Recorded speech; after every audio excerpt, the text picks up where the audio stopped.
What is sexual violence? Sexual violence is sexual activity when consent is not obtained or freely given. It is a serious public health problem in the United States that profoundly impacts lifelong health, opportunity, and well-being. Sexual violence impacts every community and affects people of all genders, sexual orientations, and ages. Anyone can experience or perpetrate sexual violence. The perpetrator of sexual violence is usually someone the victim knows, such as a friend, current or former intimate partner, coworker, neighbor, or family member. Sexual violence can occur in person, online, or through technology, such as posting or sharing sexual pictures of someone without their consent or non-consensual sexting. Okay, so how big is the problem?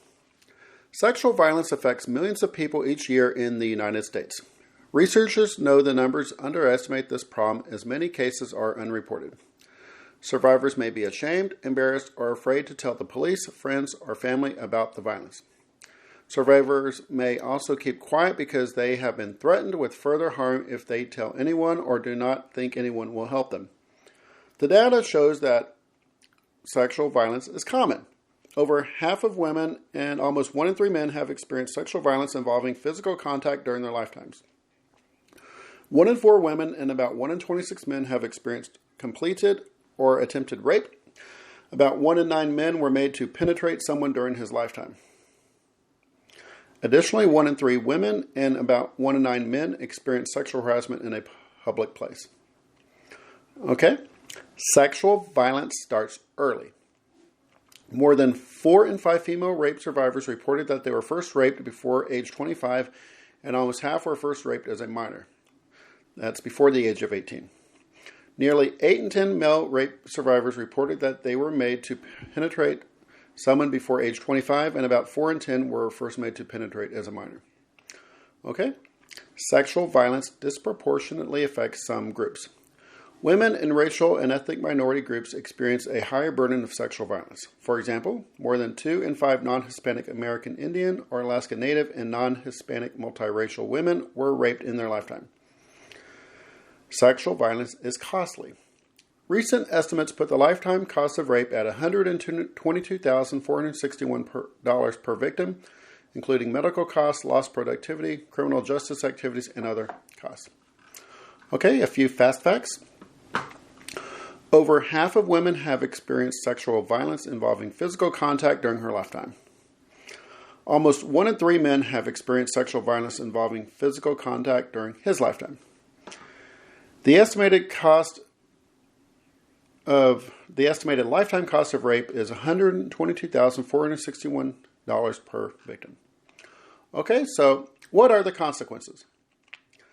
Sexual violence consequences are physical, like bruising and genital injuries, sexually transmitted infections, and pregnancy for women, and psychological, such as depression, anxiety, and suicidal thoughts.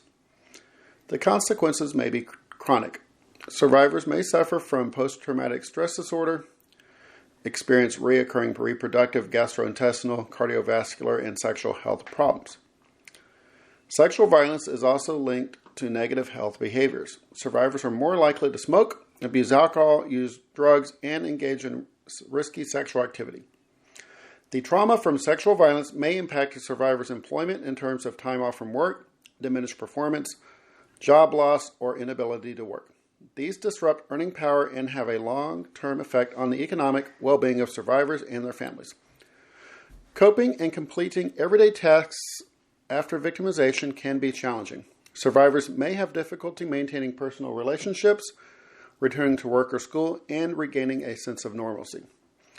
Additionally, sexual violence is connected to other forms of violence. For example, girls who have been sexually abused are more likely to experience additional sexual violence and other violence types and become victims of intimate partner violence in adulthood.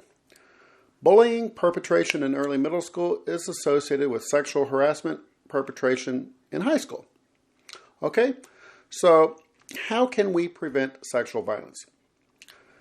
Certain factors may increase or decrease the risk of perpetrating or experiencing sexual violence. To prevent sexual violence, we must understand and address the factors that put people at risk for or protect them from violence. We must also understand how historical trauma, and structural inequities impact health. The CDC developed Stop Sexual Violence, a technical package to prevent sexual violence to help communities use the best available evidence to prevent sexual violence. This resource is available in English and Spanish and can impact individual behaviors in relationship, family, school, community, and societal factors that influence risk and protective factors for violence. Different violence types are connected and often share root causes. Sexual violence is linked to other violence types through shared risk and protective factors. Addressing and preventing one violence type may help prevent other violence types. Okay, so let's look at some quick ways we can prevent sexual violence. First is by promoting social norms that protect against violence, for example, bystander approaches, and mobilizing men and boys as allies. Another way we can prevent sexual violence is by teaching skills to prevent sexual violence. For example, social emotional learning, teaching healthy, safe dating and intimate relationship skills to teens, promoting healthy sexuality, and empowerment-based training. Another way we can prevent sexual violence is by providing opportunities to empower and support girls and women. That could be done through strengthening economic supports for women and families and strengthening leadership and opportunities for girls. Okay, another way we can prevent sexual violence is by creating protective environments. For example, improving safety and monitoring in schools, establishing and consistently applying workplace policies, and addressing community-level risks through environmental approaches.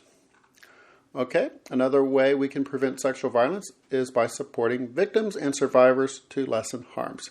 We can do this through supporting victim-centered services, treatment for victims of sexual violence, and treatment for at-risk children and families to prevent problem behavior, including sex offending. Okay, thank you for listening. The source of this information was cdc.gov/violence prevention/sexual violence/fastfact.html. Thank you very much. Bye-bye.